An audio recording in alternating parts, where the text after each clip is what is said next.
All right, joining us to articulate their position post the ANC's briefing is the DA's Federal Council Chair, Hellen Zille. Ms. Zille, good afternoon, or rather good evening. Thank you very much for your time. So all the talks we reported on that were taking place behind closed doors have now come to naught.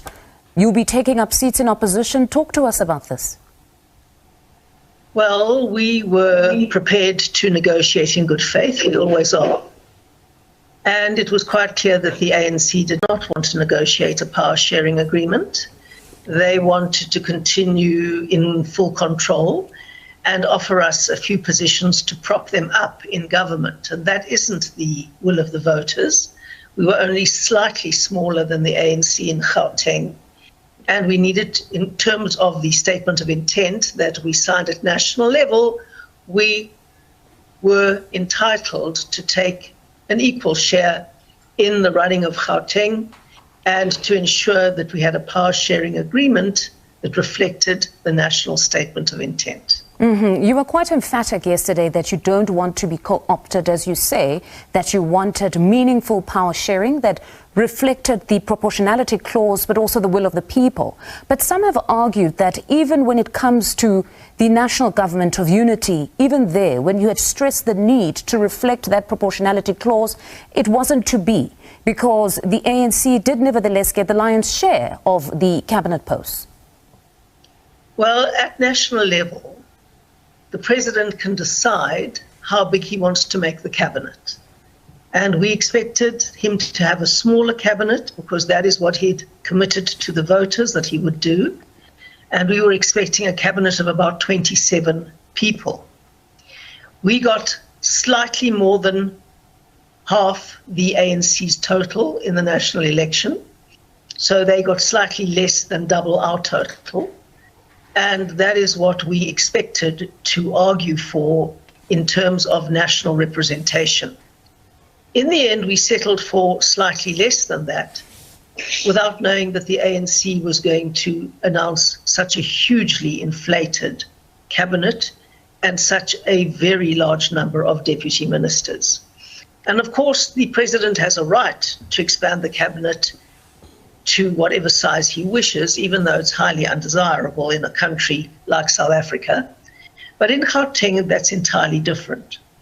There is a specific number of people by law in the provincial cabinet.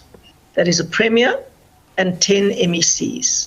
So we knew what the number was there, and we also know what our rightful proportion would be in terms of the election result. The ANC would get 6 out of the 11, and we would get 5 out of the 11. But the ANC wanted to take 8 out of the 11 and give us 3. And that is not even vaguely in line with the outcome of the election.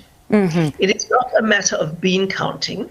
It is a matter of principle. We signed a statement of intent that we expect to stick to. And there are various clauses which the ANC clearly does not intend to respect. And our job is not to prop the ANC up in government, but to reflect the will of the voters of Gauteng. Now, in your media statement released just a short while ago, you state that you are unable to accept a counter-offer. Is this the offer you spoke about yesterday at your media briefing, or there was another offer post that briefing? Because we understood that yesterday talks were still ongoing. Well, of course, I did not issue that statement. That was issued by the DA in Gauteng. And I didn't hear Fikile Mbalula's press conference. Now, we don't accept offers made in front of a microphone at a press conference. We sit over the table, we speak to people, and we reach a proper agreement. So that's not the way to make offers when you're addressing a press conference to position yourself in a specific way. And we don't expect to be treated like that. When exactly did you take the decision that you were now pulling out? Because yesterday at your press briefing, you were still open to have those negotiations. We didn't pull out. The ANC went along unilaterally. That is the whole point. All right. We said yesterday the offer they made to us was unacceptable. It was contrary to the statement of intent that we signed on the 14th of June. It was contrary to the will of the voters in Gauteng, and it would hold the DA hostage in a massive majority ANC government, which they had not earned via the ballot box. And we could not accept that. That we had not walked out, that we were awaiting a much fairer offer. All right. So just to get clarity, pardon me for interjecting there, is this now a similar scenario to that which Solim Simanga spoke of, that when we heard that the Premier was going to announce a cabinet, you were, like the rest of South Africa, people that found out when it was about to be announced? Are you saying that this is what has happened yet again, that when they announced now, you were not aware that you are now being left out?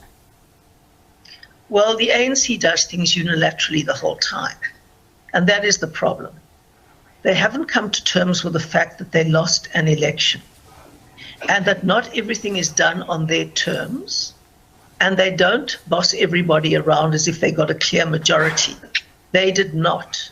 We have partners, and we are almost equal partners in Gauteng, and we have the right to be treated as such. Now, Ms. Zille, you assured the nation yesterday that the inability to find each other with the Gauteng ANC would not impact the government of provincial unity in KZN or the national government. Is this still the position of the DA? Yes, it is the position of the DA. We don't do brinkmanship in other provinces or at national government to force a settlement elsewhere. We deal with cases on their merits. And in Gauteng, we have a mandate from the voters, and a very large mandate from the voters, and we have a responsibility to stand up for them and to ensure that they're represented in government in a fair way, and we will do that. We will be true to our voters.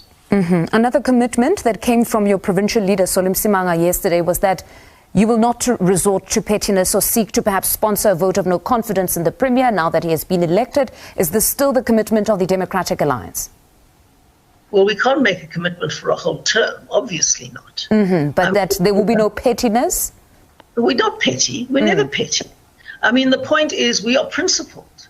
And when we stand by the terms of an agreement that we signed, we do that in a calm and rational way.